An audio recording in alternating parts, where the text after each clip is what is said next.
এই নদী তো আমাদের চিরকালীন ঘর, আর এই জল, এই কাদামাটি সবই আমাদের আপন। কিন্তু বলো তো ছেলেরা, শুধু মাছ ধরে গড়াগড়ি দিয়ে আর পানিতে ঘুরে ঘুরে কেউ কখনো সত্যিকারের বুদ্ধিমান হয়েছে কি? কাল এক বকের ছেলেকে দেখলাম পাতার মধ্যে থেকে পোকা গুনছে।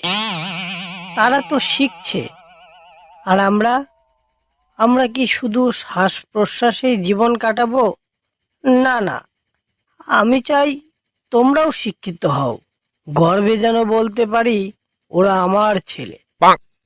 কিন্তু বাবা, লেখাপড়া তো খালি শুকনো প্রাণীরা করে, আমরা তো জলজ, আমাদের তো চর্বি পেশি দিয়ে সব চলে যায়। না রে, এইভাবেই ভুল করেছিলাম আমরা সবাই। আজকালকার দিনে জলে থাকলেও মাথায় আলো না থাকলে কেউ কথা শোনে না। তোমরা তিন ভাই লেখাপড়া শিখলে তোমাদের জন্যও এই নদীটা ছোট হয়ে যাবে, সাগরেও তখন তোমরা সাঁতার দিতে পারবে। তাহলে কার কাছে যাব আমরা? এই জঙ্গলে একজন আছে, শিয়াল মাস্টার। সে নাকি খুব বুদ্ধিমান। সে তোমাদের বুদ্ধিমান বানাতে পারবে, তবে সাবধান থাকতে হবে, একটু চালাকও বটে। কিন্তু আমি নিজের চোখে সব দেখব।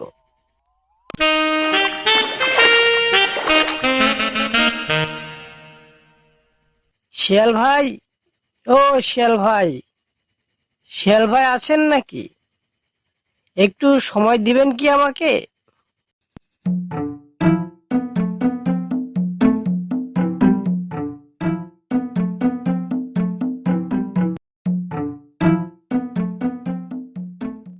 আরে, কুমির মশাই নিজেই এসেছেন!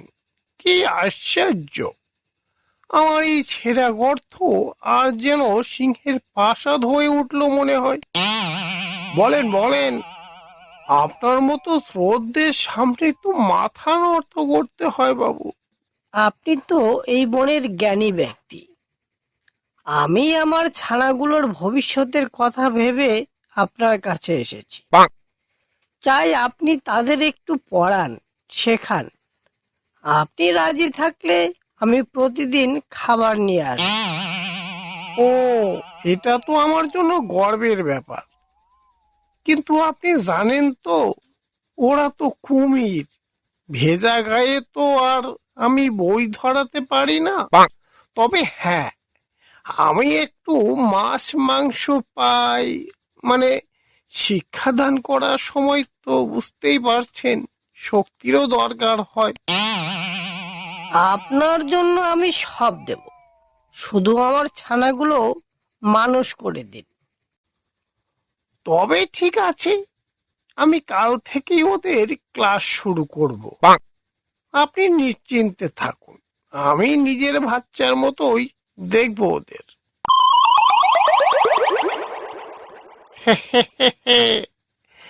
একেবারে হাতের কবুতর, তিনটা কচি কচি কুমির এখন ঘুমোচ্ছে, আর আমি ভাবছি আজ কোনটা খাবো। প্রথম ছানাটা একটু মোটা, হাড্ডি হবে মচমচে। না, কাল প্রথমের মাঝেরটাকে খাওয়া ভালো। না না, এক এক করে না খেলে কুমির বাবা টের পাবে। উফ, ধীরে সুস্থে খেতে হবে।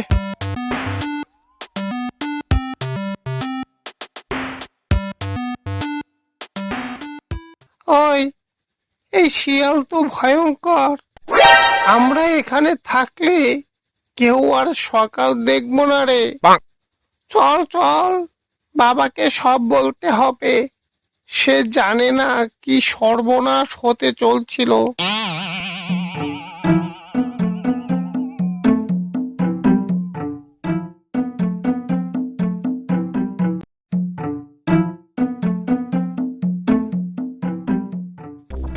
শিয়াল ভাই, ও শিয়াল ভাই, আজ একটু বড় একটা কাঁকড়া এনেছি গো। ভাবলাম ছেলেরা খুশি হবে। হ্যাঁ, নিশ্চয় নিশ্চয়। এই, ওরা তো একটু এই মুহূর্তে জঙ্গলের গভীরে পড়াশোনা করছে।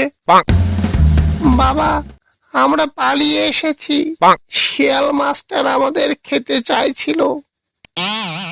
শিয়াল, আমি তোকে বিশ্বাস করেছিলাম, আর তুই আমার সন্তানদেরকে খেতে চেয়েছিস? না না, আমি মানে আমি একটু ভয় দেখাচ্ছিলাম ওরা যেন ভালো থাকে, এই সেই জন্যই। তুই যেভাবে অন্যদের বিশ্বাস ভেঙেছিস, আজ তোকেও এই জঙ্গল বিচার করবে।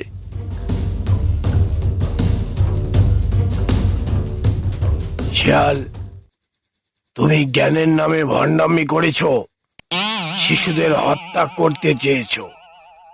তোমার মতলব আজ সবাই জেনে গেছে। এই জঙ্গল তোমাকে আর বিশ্বাস করবে না। শাস্তি আলম হুম শাস্তি শাস্তি হিসেবে তুমি জঙ্গলের শেষ সীমানায় থাকবে। কোনো প্রাণীর কাছে তুমি আর শিক্ষক সাজতে পারবে না। আমি ভুল করেছি, আমি লোভে পড়েছিলাম, ক্ষমা চাই। আজ বুঝলাম বুদ্ধি নয়, চরিত্রটাই আসল শিক্ষা। তোমাদের এবার সত্যিকারের শিক্ষক খুঁজব, যিনি জ্ঞানও দেবেন, স্নেহ করবেন। আমরা এবার থেকে চিনে শুনে বিশ্বাস করব বাবা।